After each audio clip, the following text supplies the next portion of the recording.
오늘은 지난주 말씀에 이어서 계속해서 패역한 백성들에 대해서 본문에서 말하고 있습니다. 본문 8절 말씀 보시면 예루살렘과 유다의 패역함, 그리고 지난주에 우리가 보았던 30장 7절의 내용인 애굽이 예루살렘에 도움이 되지 못하고 오히려 가만히 앉은 라합과 같이 하나님이 무너뜨리시고 힘을 잃게 하시는 것이 된다라는 것을 모든 백성들이 다 볼 수 있도록 기록으로 남겨서 후세에 영원히 있게 하라고 하나님께서 이사야 선지자에게 명령하고 계시는 말씀으로 오늘 본문이 시작되고 있습니다. 계속되는 본문은 선지자가 기록해야 할 내용이 무엇인지를 밝히고 있습니다.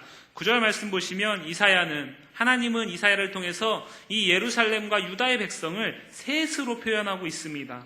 하나는 패역한 백성이고, 또 하나는 거짓말하는 자식들이고, 또 하나는 여호와의 법을 듣기 싫어하는 자들입니다. 예루살렘은 패역한 백성이기에 10절 말씀 보시면 선지자들에게 바른 예언을 하지 말 것을 요구하고 있습니다. 또 예루살렘은 거짓말하는 자식들이어서 선지자들에게 부드러운 말을 할 것을 요구하고 거짓된 것을 보일 것을 강권하고 있습니다. 마지막으로 예루살렘은 여호와의 법을 듣기 싫어하는 자식들이기 때문에 이스라엘의 거룩하신 이이신 하나님, 그분의 말씀이 자신들 앞에서 떠나게 하기를 선지자들에게 요구하며 바른 길을 버릴 것을 강권하는 모습으로 오늘 본문에 나타나고 있습니다. 앞선 본문을 통해서 우리가 알 수 있었듯이 예루살렘과 유다는 아수르의 위협을 극복하기 위해서 애굽을 의지하려고 했습니다. 그러나 이것은 하나님의 뜻이 아니었습니다. 하나님은 자신의 뜻을 이 패역한 유다와 예루살렘에게 밝히기 위해서 선지자들을 통해 말씀하셨습니다. 그러나 유다와 예루살렘의 패역한 자들은 하나님 앞에서 자신들의 계획을 그들의 마음속 깊은 곳에, 어두운 곳에 숨기려 하였고, 심지어 이스라엘의 역사 가운데 구원의 하나님을 목격할 수 있는 기념비적인 장소에서조차도 하나님의 구원을 의지하지 못하고 애굽을 의지하려만 하였음을 지난주까지의 말씀을 통해서 우리는 알 수 있었습니다. 그리고 오늘 본문에서 이들의 패역함은 자신들의 계획을 실행하는 것에서 멈추지 않고 하나님의 말씀을 대언하고 예언하는 선지자들에게 바른 예언과 진리의 말씀, 하나님의 말씀이 외쳐지는 것 자체를 막는 모습으로 나타나고 있습니다. 그리고 하나님의 말씀을 대언하는 선지자들이 자신들의 귀를, 자신들의 마음을 편하게 하는 말만 하기를 요청하기에 이르고 있습니다.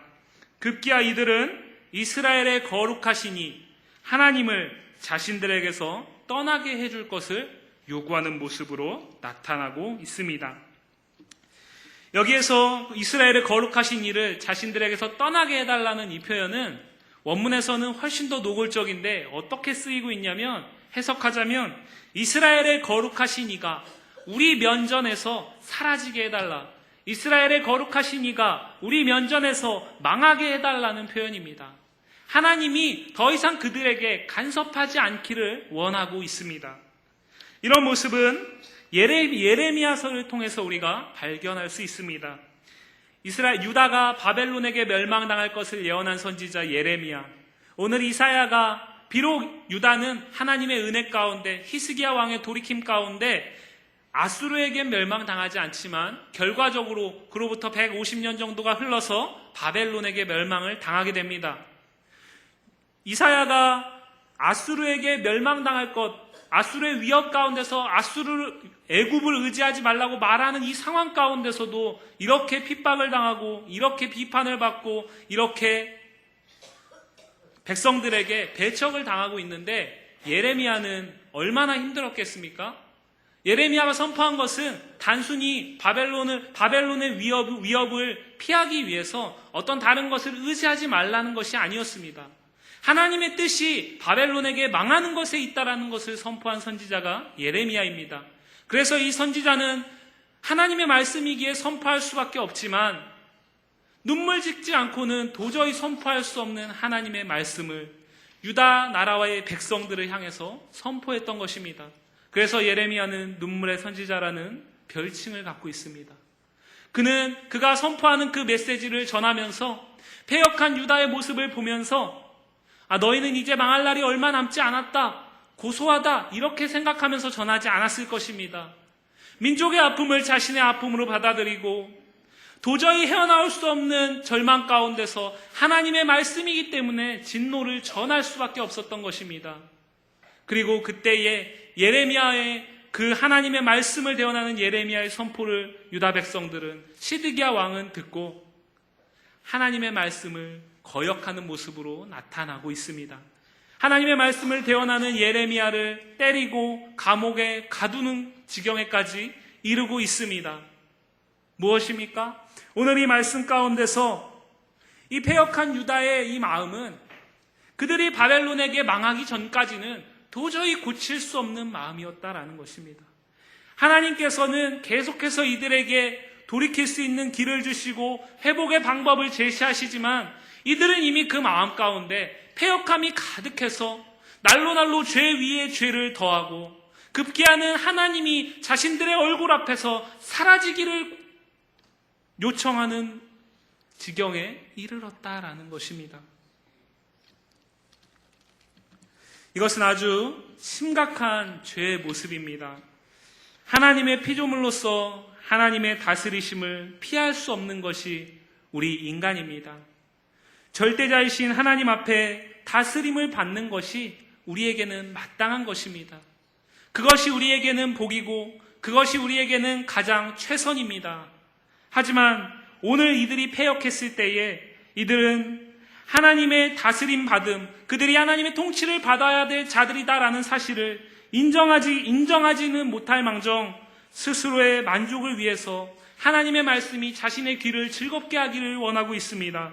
자신들의 뜻에 맞지 않는 하나님의 말씀이 선포되기 때문에 이 하나님은 자신들 앞에서 망해서 없어져야 된다라고 말하고 있습니다. 우리의 귀를 즐겁게 하건 그렇지 않건 하나님은 신실하게 그분의 일을 행하시는 분이십니다. 그런데 그분이 우리의 귀를 즐겁게 해주길 원하며 그렇지 않을 때에는 침묵해서 마치 보이지 않는 것처럼 하나님을 여기고 있다라는 것입니다. 이것은 하나님을 우리의 기쁨과 만족을 위해 믿는 모습이고 사실 하나님을 믿지 않는 불신에 가깝습니다. 하나님을 망령되이 일컫는 모습입니다. 아주 중차대한 죄악의 모습입니다. 이어지는 말씀은 우리의 뜻과 상관없이 이 패역한 유다와 예루살렘의 뜻과 상관없이 신실하신 하나님을 보게 합니다. 12절 말씀 보시면 이스라엘의 거룩하신 이가 말씀하십니다. 오늘 본문을 우리가 함께 읽었지만 오늘 본문에서 만군의 여호와 주 여호와 하나님이라는 표현보다 이스라엘의 거룩하신 이라는 표현이 두드러지게 등장하고 있습니다. 이것은 하나님께서 이사야 선지자에게 특별한 의도를 가지고 주신 표현입니다. 어찌 보면 이 패역한 유다와 예루살렘에게 가장 듣기 싫은 소리가 하나님은 이스라엘의 거룩하신 이라는 표현일 것입니다. 이들이 눈앞에서 사라지길 원하고 하나님이라고 인정할 수 없는 그 말을 전하는, 말을 선포하시는 그 하나님이 이스라엘의 거룩하신 이가 되시면 이들은 그 하나님의 말대로 행함을 진노받을 수밖에 없고 망할 수밖에 없기 때문입니다. 이들이 애굽에 피한들 그 어떤 거짓의 피난처에서 안식을 누리려고 한들 그것은 하나님이 거룩하신 이시기에 결코 안전한 피난처가 될 수 없고 홍수가 찾아오면 무너질 수밖에 없는 것임을 우리는 이미 말씀을 통해서 살펴보았습니다. 이스라엘의 거룩하신 이가 되시면 안 됩니다. 유다의 예루살렘의 패역한 자들에게는 하나님이 그들에게 거룩하신 이가 되어서는 절대 안 됩니다. 그것은 자신들이 하는 말과 자신들이 하는 행동과 자신들이 오늘 선지자들에게 요청하는 이런 것들이 다 하나님의 진노의 대상이 될 수밖에 없는 죄라는 것을 깨닫게 하는 것이기 때문입니다. 그러나 하나님은 이들이 그렇게 사라지기를 원하지만, 이들이 그렇게 침묵하기를 원하지만, 이들이 그렇게 자신의 계획을 행하기 위해서 하나님이 없는 것처럼 계시기를 원하지만 하나님은 스스로 있는 자이시고 이스라엘의 거룩하신 이 시기에 이들의 선택과 이들의 요청과 상관없이 그의 뜻을 신실히 행하심을 오늘 이스라엘의 거룩하신 이라는 표현을 통해서 오늘 본문은 나타내고 있는 것입니다. 이 표현만으로도 이스라엘이, 유다와 예루살렘이 얼마나 하나님 앞에 패역한 백성인지를 드러내는 표현이고, 그 하나님은 이들의 어떤 죄 가운데서도, 어떤 선택 가운데서도 결코 자신의 뜻을 변치 않으시는 신실하신 거룩하신 하나님임을 나타내고 있는 것입니다. 계속해서 말씀 보시면 12절 말씀에서 이스라엘의 거룩하신 이는 말씀하십니다. 너희가 이 말을 업신여기고 압박과 허망, 애굽을 믿어 의지하니 나 여호와는 너희를 망하게 할 것이다. 유다와 예루살렘은 하나님이 망하기를 원했습니다. 하지만 신실하신 하나님은, 공의의 하나님은 하나님이 망하기를 원했던 그들의 뜻대로 망하실 수 없는 분이십니다. 그들이 있기도 전에 스스로 있으신 분이셨고, 그들의 존재 의미와 상관없이 하나님은 무소부재하시고 자존하시는 분이시기 때문입니다. 이들이 하나님을 망하게 하기를 원했을 때 하나님은 이들에게 되갚아 주십니다. 이들이 허망한 것을 의지할 때에 하나님은 그것 때문에 이들이 망하게 하십니다. 패역한 백성들에게 하나님은 그대로 되갚아 주시는 분으로 오늘 본문 가운데 나타나고 있습니다. 이스라엘의 거룩하신 이이신 하나님이시기 때문에 하나님은 이들의 패역 가운데, 그들의 입의 범죄 가운데, 행함 가운데 그대로 되갚아 주시는 분으로 나타나고 있습니다. 16절 말씀 보시면 이들이 말을 타고 도망하기를 원합니다. 하나님은 그래 너네 뜻대로 도망케 하겠다라고 말합니다. 여기서 말은 애굽을 의지하는 유다와 예루살렘이 애굽 군대의 힘을 빌려서 도망가는 것을 의미합니다. 하지만 하나님께서 무엇이라고 말합니까? 너희가 말을 타고 도망가는 것이 그렇게 뜻이라면 나는 그렇게 그대로 해줄 것이다. 하지만 그것은 너희가 피난처와 안식처를 찾아서 가는 도망이 아니라 너희가 탄 말보다 더 빠른 말을 타고 쫓아오는 아수르의 군대를 피해서 쫓겨다니는 신세로 만드시겠다라는 것입니다. 17절 말씀은 무엇이라고 말합니까? 한 사람이 꾸짖은 즉 천 사람이 도망하겠고 다섯이 꾸짖은 즉 너희가 다 도망한다라고 말합니다. 이것은 무엇입니까? 이스라엘이, 유다와 예루살렘이 왜 애굽을 의지하려 했겠습니까? 수적인 힘을 빌려서 그 안에서 안식과 평안을 누리기 위한 것입니다. 이 위기를 넘어서기 위한 것입니다. 하지만 하나님은 무엇을 말하고 있습니까? 너희가 애굽을 의지해서 1000만이 된들, 만이 된들, 얼마나 숫자가 되더라도 그 많은 숫자들이 단 5이 꾸짖을 때에 모두 다 도망갈 수밖에 없게 만드시겠다라고 말하고 있습니다. 애굽을 의지하려는 이스라엘, 유다와 예루살렘의 생각을 하나님께서는 그대로 되갚아주고 있다는 사실입니다. 이것은 단지 오늘 본문에서만 등장하지 않고 레위기 26장 8절 말씀과 신명기 말씀에서도 등장합니다. 레위기 26장 8절은 이렇게 말하고 있습니다. 또 너희 5이 100을 쫓고 너희 100이 만을 쫓으리니 너희 대적들이 너희 앞에서 칼에 엎드러질 것이며, 신명기 32장 30절은 이렇게 말합니다. 그들의 반석이 그들을 팔지 아니하였고 여호와께서 그들을 내주지 아니하셨더라면 어찌 하나가 천을 쫓으며 둘이 만을 도망하게 하였으리요. 하나가 천을 쫓는 것이 가능합니까? 그렇지 않습니다. 우리가 사는 이 세상 가운데 하나가 천을 쫓는 것이 가능합니까? 불가능합니다. 아무리 큰 힘을 가진 하나가 있다 하여도 이 세상에 있는 피조물 가운데 천을 당할 사람은 없습니다. 하지만 하나님께서 오늘 무엇이라고 말하고 있습니까? 하나가 천을 쫓게 할 것이다 라고 말합니다. 둘이 만을 쫓게 할 것이다 라고 말합니다. 특별히 신명기 32장 30절은 그 이유를 분명하게 말하고 있습니다. 여호와께서 그들을 내어주셨기 때문이라고 말합니다. 이 표현을 여호수아서에서는 하나님께서 이미 가나안의 수없이 많은 대적들을 여호수아와 이스라엘의 손에 붙이셨다라고 말하고 있습니다.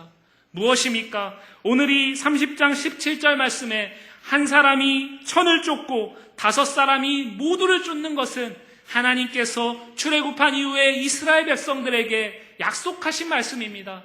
너희가 가나안 땅에 들어갈 때에 너희가 그 안에서 너희가 비록 적은 수지만 너희가 스스로 느끼기에도 그들은 안악자손이고 큰 자들이고 너희는 그들의 밥처럼 느껴질지 모르지만 메뚜기처럼 느껴질지 모르지만 이미 내가 너희에게 그들을 붙였기 때문에, 그들을 너희에게 내어주었기 때문에 너희 하나가 천을 쫓을 것이고 둘이 만을 쫓을 것이다 라고 말한 것입니다.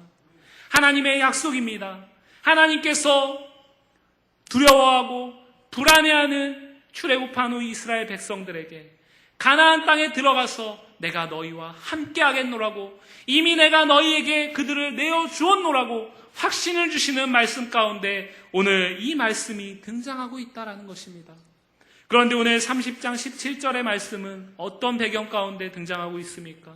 이들이 그 하나님께서 내어주지 아니하시면 절대로 성공할 수 없는 그 전쟁 가운데서 하나님께서 내어주셔서 성공했던 그 전쟁, 함께 하셨던 그 하나님을 오늘 이들이 거역할 때에 하나님께서 대적들이 작은 수일지라도, 이스라엘이 아무리 많은 수가 될지라도 이미 하나님께서 이스라엘을 진노 가운데 대적들에게 붙이셨기 때문에 이들이 한 사람이 꾸짖을 때에 1000이 도망가고 5이 꾸짖을 때에 모두 다 도망가게 되는 되갚으시는 하나님을 표현하고 있다라는 것입니다. 수없이 많은 힘을 의지할 때에 결국에 이들은 고독한 자들이 되게 남겨두시겠다라는 것입니다. 17절 말씀 보시면 너희 남은 자는 겨우 산꼭대기에 깃대 같겠고 산마루 위에 기치 같으리라 라고 말합니다. 산꼭대기에 세워져 있는 깃대는 가장 높은 곳에 우뚝 서 있기 때문에 이것은 아주 고독한 것을 의미합니다. 하나님께서 모든 수적으로 의지하는 모든 것들을 다 도망가게 하시고 흩으신 이후에 이들이 남은 자들은 하나님 외에 다른 어떤 것을 의지할 수 없도록 고독하게 만드시겠다라는 것입니다. 그때라도 돌아오기를 원하시는 하나님의 모습이 오늘 본문 가운데 등장하고 있음을 기억하시기를 부탁드립니다. 이사야 말씀은 우리가 계속해서 살펴보고 있지만 겉보기에는 이들에게 너희 망해라, 너희가 나를 믿지 않으니 너희는 망해야 된다, 너희는 죽어야 되고 너희는 없어져야 되고 너희는 멸망당해야 된다라고 말하는 것 같지만 하나님께서 이스라엘과 유다를 향해서 진노를 하시는 이유는 결코 그것이 목적이 아니라 그것을 통해서라도 이들이 고독해지고 이들이 의지하는 모든 것들을 하나님께서 다 진노 가운데 끊으신 이후에라도 이들이 남은 자들이 돌아오기를 원하시는 하나님의 마음이 있음을 우리는 계속해서 보게 되는 것입니다. 13절 말씀과 14절 말씀을 보시면 14절 먼저 보시면 토기장이가 그릇을 아낌없이 완전히 산산조각 내어 아궁이에서 불을 붙이는 도구로도 사용할 수 없고 물 웅덩이에서 물을 뜰 수 있는 도구로도 사용할 수 없게 하나님께서 이 패역한 유다와 예루살렘을 완전히 무참히 짓밟으시겠다라고 말하고 있습니다. 이 표현 역시 우리가 이미 살펴보았던 29장 말씀에서 토기장이의 비유 16절 말씀에서 나오는데 이들에게 토기장이신 하나님을 이 패역한 유다와 예루살렘이 진흙처럼 여겼기 때문에 하나님께서 오늘 말씀 가운데 진흙처럼 여기심 받을 수 없는 하나님께서 이들을 오히려 진흙처럼 여기시겠다라는 것입니다. 완전히 가루로 만들어버리시겠다라는 것입니다. 이들이 토기장이의 손에 의해서 빚어졌기 때문에 그릇이 된 것이지 이들이 진흙의 모습으로 있을 때는 도저히 그럴 수 있는 가능성이 없었습니다. 하지만 하나님께서 토기장이신 하나님께서 이들을 좋은 그릇으로 빚으셨습니다. 그 이후에 이들이 토기장이를 인정하지 않고 진흙같이 여겼기 때문에 오늘 말씀 가운데 하나님께서는 다시 이들을 진토와 같이 먼지와 같이 여기시겠다라고 말하는 것입니다. 먼지를 가지고 우리가 어떻게 물웅덩이에 물을 떠먹을 수 있겠습니까? 어떤 물을 떠먹는 박은 우리가 잠깐 금이 가고 그것이 조각이 나도 작은 손만 잡을 수만 있으면 우리가 잠시라도 목을 축일 수 있습니다. 하지만 오늘 하나님께서는 무엇이라고 말하고 있습니까? 그 어느 것으로도 쓸 수 없는 아무 쓸모없는 존재로 만드시겠다라는 것입니다. 이것은 하나님을 떠난 이스라엘 백성은 무의미한 존재임을 말하고 있는 것입니다. 하나님을 떠났을 때 이들은 무의미한 존재가 되었고 반대로 하나님이 이들과 함께 했을 때에 이들은 의미 있는 존재가 된다라는 것입니다. 우리도 역시 마찬가지 아닙니까? 우리가 하나님을 떠나 있을 때에 우리가 예수 그리스도를 믿기 이전에 우리가 죄 가운데 거해 있을 때에 그때의 우리의 삶은 형통할 수도 있고 그 가운데 나름대로의 만족이 있을 수 있지만 우리가 예수를 믿은 이후에 우리가 가지고 있는 그 만족과 그 평안과는 비교할 수 없는 것입니다. 하나님을 믿기 때문에 우리는 의미 있는 존재가 되는 것입니다. 하나님을 믿기 때문에 우리는 하나님께 영광 돌리면서 하나님을 기쁘시게 하는 자가 되어서 하나님이 우리를 지으신 목적을 온전히 달성할 수 있는 것입니다. 하나님을 떠나게 되면 우리는 절대로 하나님을 기쁘시게 하는 자가 될 수 없고 하나님의 진노를 면할 수 없는 자다라는 사실을 우리는 계속해서 보게 되는 것입니다. 13절 말씀은 조금 어려운데 13절 말씀 역시 비슷한 것을 말하고 있습니다. 이 죄악이 너희에게 마치 무너지려고 터진 담이 불쑥 나와 순식간에 무너짐 같게 되리라 하셨은즉. 아멘. 이것은 무엇이냐면 어떤 담이 있습니다. 이 담이 처음에는 견고하게 서 있습니다. 그래서 거기에 아주 작은 균열이 간다 하여서 당장 넘어지거나 당장 쓰러지지는 않습니다. 하지만 그 균열이 점점 심해지면 이 담은 언젠가는 와르르 무너질 수밖에 없습니다. 무엇이냐면 이 균열은, 담에 간 그 작은 균열은 처음에는 아무 영향력을 담에 주지 못하는 것 같지만 결국에는 그것 때문에 이 담은 무너지게 됩니다. 오늘 이스라엘 백성들이 이 말씀을 대하는 유다와 예루살렘이 마치 그러한 담과 같다라는 것입니다. 처음에 이들이 아무 생각 없이 하나님 앞에 말하고 하나님 앞에 범죄하였을 때에 하나님께서는 참으셨습니다. 하나님께서는 이들에게 회복의 기회를 제공하셨고 하나님께서는 이들에게 돌이킬 수 있는 시간들을 제공하셨습니다. 하지만 이들이 그 죄를 더하면서 그 균열이 점점 더 커져서 급기야는 넘어질 수밖에 없는 담이 되어버렸다라는 것입니다. 하나님께서 이들의 그 죄 때문에 이제는 용납할 수 없는 모습으로 유다와 예루살렘이 진노를 받는 것을 오늘 13절 말씀은 이야기하고 있습니다. 그러나 이것은 한 걸음 더 나아가면 오늘 이 말씀에서 여러 가지 의미로 하나님께서 유다와 예루살렘을 무너뜨리시는 것을 설명할 수 있는데 특별히 무너져 넘어내리는 담으로 표현하고 있는 것은 의도가 있습니다. 특별히 이 말씀을 대하는 유다와 예루살렘, 이 말씀의 1차적 독자들은 이 말씀을 들으면서 시편의 말씀을 떠올리게 되는 것입니다. 시편 62편 보시면 시편 62편 우리 잠깐 보도록 하겠습니다. 시편 62편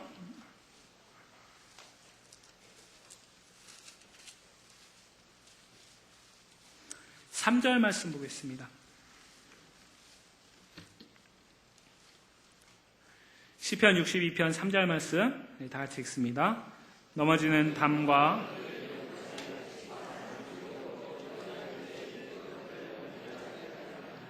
아멘. 넘어지는 담과 흔들리는 울타리 같다라고 말합니다. 그리고 이것은 사람이라고 말하고 있습니다. 오늘 이 시편 62편은 다윗의 시입니다. 다윗의 인생을 생각해 보시면 그가 인생 가운데 얼마나 위기가 많이 있었습니까?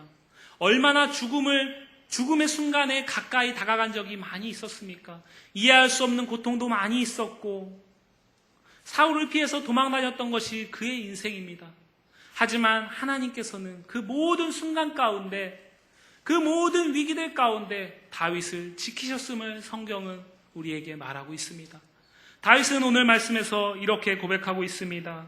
넘어지는 담과 흔들리는 울타리같이 언제 넘어져도 이상하지 않을 연약한 나를 하나님께서 지키셨기 때문에 그들의 공격 가운데서 넘어지지 않았다라고 말하고 있습니다. 62편 1절 말씀은 이렇게 말합니다. 나의 영혼이 잠잠히 하나님만 바라며 나의 구원이 그에게서 나오는도다. 다윗은 이 위기를 넘어서기 위해서 자신이 어떻게 했다라고 말합니까? 잠잠히 하나님만 바랬다라고 말하고 있습니다. 잠잠히 하나님만 바란 것이 그가 한 전부였습니다. 그러나 그는 잠잠히 아무것도 하지 않고 하나님만 바라지 않았습니다.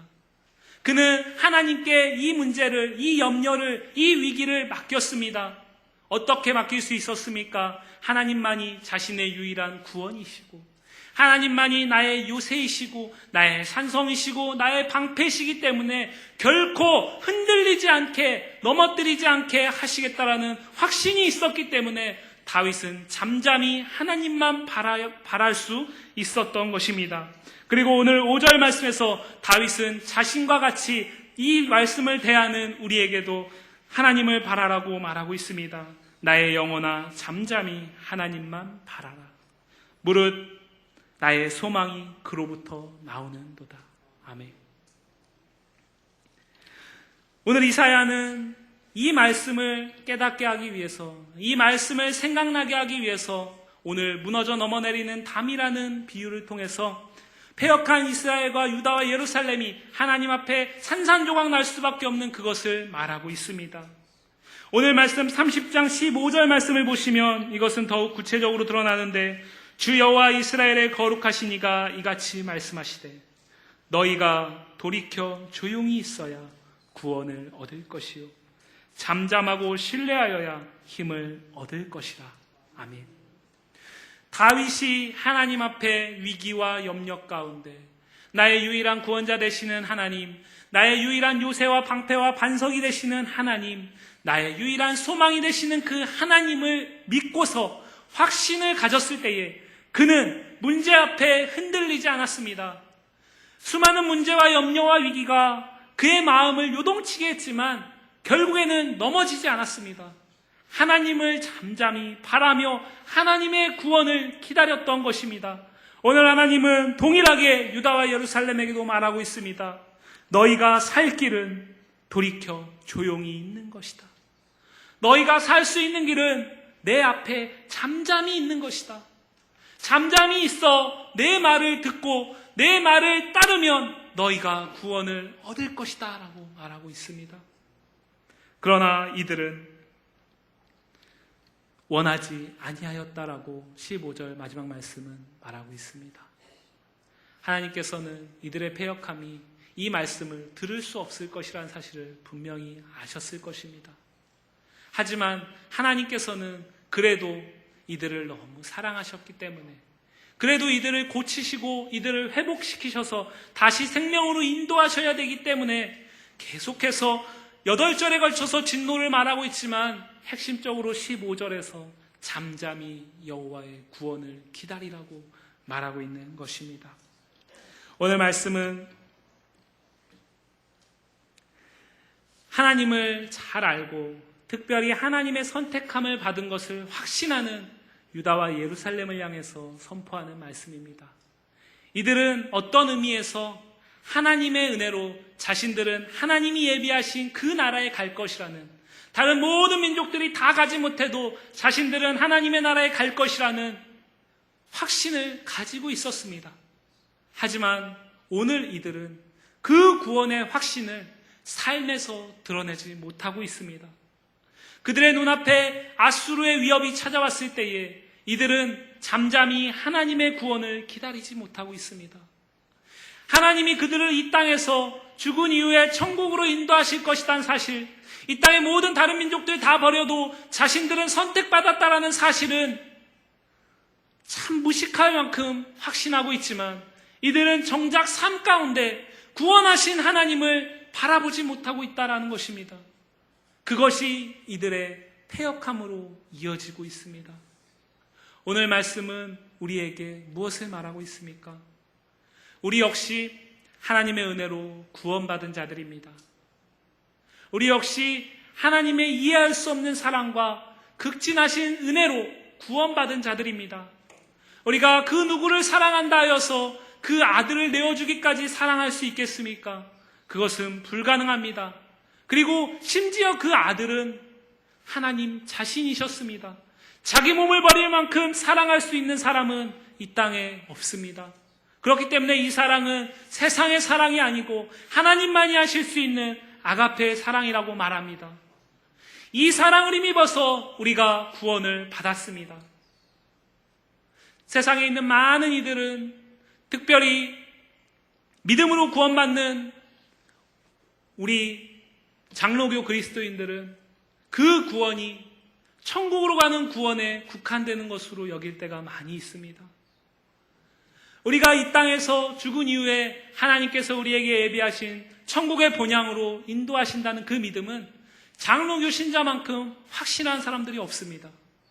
하지만 그 믿음이, 그 구원이 단지 우리를 천국으로 옮기는 구원에만 국한되는 것이 아니라 우리가 삶 속에서 거룩한 삶으로 하나님 앞에 영광 돌리는 삶을 살게 하는 것, 그 삶 가운데 찾아오는 문제와 염려, 위기 가운데서도 나를 천국으로 인도하실 그 구원자 되시는 유일한 소망 되신 하나님을 의지하는 믿음, 그것이 우리에게 있지 않으면 우리는 오늘 말씀 가운데 유다와 예루살렘과 같이 하나님 앞에 패역할 수밖에 없는 죄성이 있는 자들임을 우리는 잊어서는 안 됩니다. 그렇기 때문에 하나님의 은혜는 단지 우리가 천국 가기 위해서만 필요한 것이 아니라 이 땅에서 거룩한 그리스도인의 삶을 살기 위해서도 필요한 것입니다. 아니, 더 필요한 것입니다. 그것이 없으면 우리는 명목상의 그리스도인은 될 수 있지만 실제적으로 하나님을 기쁘시게 하는, 하나님이 인정하시는 믿음의 사람은 될 수 없습니다.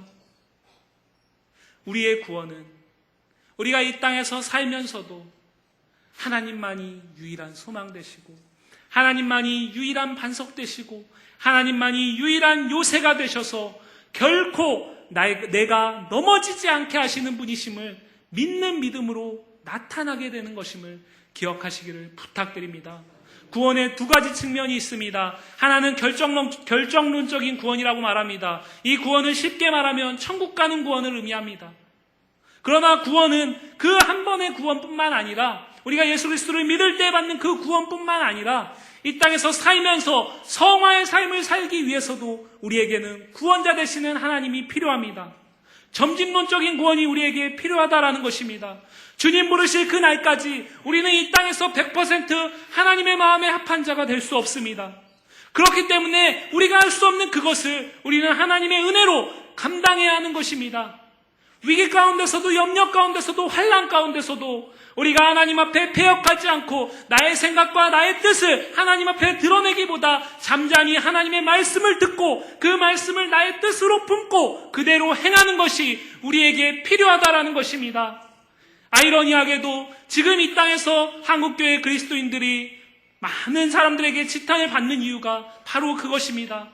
천국 가는 구원에 대한 확신은 있으나 이 땅에서 사는 삶으로서 그리스도인다운 삶을 살기 위해서 하나님이 유일한 구원자 되시고 유일한 소망 되시는 것을 이 땅에 수없이 많은 그리스도인들이 믿고 증거하지 않기 때문에 우리는 삶으로서 그리스도를 나타내지 못하고 세상 사람들은 단지 우리가 이 세상이 아닌 저 천국만을 바라보고 사는, 세상에는 아무 의미가 없고 아무 소용이 없는 존재처럼 여기고 있다라는 것입니다.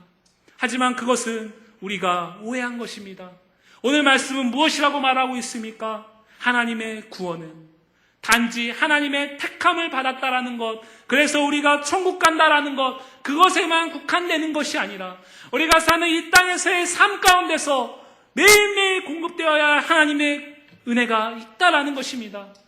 그 은혜를 사모할 수 있는 자가 오늘 다윗의 고백과 같이 오직 하나님이 나의 유일한 구원자시오, 하나님만이 나의 유일한 소망이시고 요새이시고 반석이시라는 그 사실에 한치의 흔들림도 없는 사람이, 그러한 그리스도인이 삶을 통해서도 구원자 되시는 하나님을 매일매일 깊이 경험할 수 있는 것임을 기억하시기를 부탁드립니다. 우리가 천국 가는 믿음이 있으나 이 땅에서 삶으로서의 구원을 이루지 못하면, 그것을 경험하지 못하면 우리는, 오늘 이 말씀은 우리에게 무서운 말씀을 하고 있습니다. 이들이 하나님의 택함받았다라는 그 확신은 있으나 이 위기 가운데 하나님이 유일한 구원자 되시고 소망자 되신다라는 확신이 없기에 하나님을 떠나게 해달라고 말하지 않습니까? 그리고 하나님은 이들의 범죄 가운데 어떻게 하십니까? 진노하고 있다라는 것입니다. 망하게 하고 있다라는 것입니다. 이것은 우리에게 중요합니다. 오해하시면 안 됩니다. 우리가 이 땅에서 사는 것이 우리가 천국 갈 수 있는 것을 확정하는 것은 아닙니다. 우리가 이 땅에서 선을 쌓고 우리가 이 땅에서 다른 사람들보다 훨씬 더 착하게 살 때에 천주교에서 말하는 것처럼 수없이 많은 공덕을 쌓을 때에 우리가 천국 갈 수 있는 것은 절대로 아닙니다. 하지만 저 천국에 대한 구원의 확신이 있는 자들은 이 땅에서 살면서 그 구원을 이루면서 삶의 열매를 드러내어야 한다는 것입니다. 그리고 복음서에서 예수님은 그 열매를 통해서 진짜인지 가짜인지 구별하시겠다라고 말하고 있다라는 것입니다. 사랑하는 성도 여러분, 구원은 오직 여호와 하나님께만 있습니다. 이 구원은 천국의 구원뿐만 아니라 삶으로서의 구원도 의미하는 것입니다. 우리가 이 땅에서 살면서 문제가 없고 염려가 없는 자들이 누가 있겠습니까? 우리가 생각하기에는 대한민국에서 전혀 염려가 없을 것 같은 그 어떤 사람도, S그룹의 그 회장님도 수없이 많은 염려들이 있을 것입니다.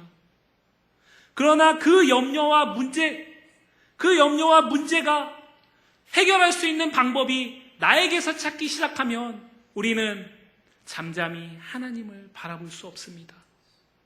내 방법을 찾으면서 하나님을 바라본다라는 것은 마치 한쪽에는 예수 그리스도를 믿으며 한쪽에서는 세상에서 의지할 것들을 믿는 것과 같다라는 것입니다. 분명히 말씀 가운데서는 돈을 사랑하지 말라라고 말했는데 세상 가운데서는 돈이 필요하기 때문에 말씀 가운데서는 예수 그리스도를 믿는 것처럼 그렇게 살겠노라고 말하지만 실상 삶 가운데서는 돈을 의지하고 돈을 포기하지 못하고 사는 것, 전혀 아주 이율배반적인 삶으로 나타날 수밖에 없고 하나님을 믿는 자의 삶이라고는 도저히 볼 수 없는 삶이 우리 가운데 있을 수 있다라는 것입니다. 그러지 않기 위해서 우리에게 필요한 것이 하나님은 구원이시다라는 확신입니다. 그 확신이 우리에게 떠나지 않기를 간절히 부탁드립니다. 그 확신이 떠날 때 우리는 나락으로 떨어질 수밖에 없습니다. 하나님의 은혜의 손에 붙잡혀 있기 때문에 우리는 나락으로 떨어지지 않습니다. 조금 염려할 수 있고 조금 불편할 수 있고 조금 힘들 수 있지만 그것이 결코 우리를 넘어지는 담과 같이 와르르 무너지게 하지 않습니다. 하지만 하나님의 그 은혜가 붙잡고 계신 그 손이 놓여질 때 우리는 넘어질 수밖에 없습니다. 어느 순간 와르르 무너질 수밖에 없습니다. 스스로를 과신하지 않기를 부탁드립니다. 하나님만을 온전히 의지하시기를 부탁드립니다. 하나님이 유일한 구원자이십니다. 하나님만이 유일한 소망이십니다. 이 확신을 가지고 주님 부르실 그 날까지 그 천국에 대한 확실한 구원이 우리의 삶 가운데 거룩한 열매로 나타나서 하나님 앞에 패역하지 않고 도저히 순종할 수 없는 그 말씀 가운데서도 잠잠히 순종하며 하나님의 구원을 기다리는 우리 모두가 될 수 있기를 간절히 주의 이름으로 축복합니다. 기도하겠습니다. 우리 시간 함께 기도하겠습니다. 하나님, 우리가 하나님 앞에 잠잠